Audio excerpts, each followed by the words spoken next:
বন্ধুরা দেখো মটর ডালের বড়া করছি। এই যে কিছুটা ভেজে নিয়েছি, এটা টক করব পাকা তেঁতুল দিয়ে। এই গরমের সময় খেতে খুব ভালো লাগে। যে পাকা তেঁতুলটা জল দিয়ে গুলবো, গুলে এটা টক করব, বড়ার টক খুবই ভালো লাগে এই গরমে খেতে। বন্ধুরা এটা একটা মেথি ফোড়ন আর কাঁচা লঙ্কা দিয়ে নুন আর হলুদ দিয়েছি, দিয়ে এই বড়াটা দিয়ে দিলাম।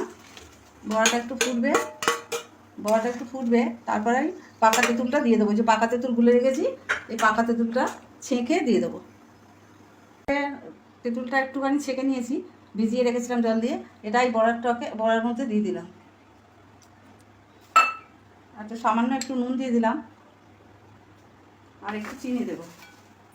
এই যে একটু চিনি দেবো। এই গরমে এরকম বড়ার টক করে খেতে খুব ভালো লাগে বন্ধুরা। তোমরা কারা ভালোবাসো এরকম বড়ার টক, আমাকে কমেন্ট করে একটু জানিও। আমার এটা কেমন হলো একটু বলো।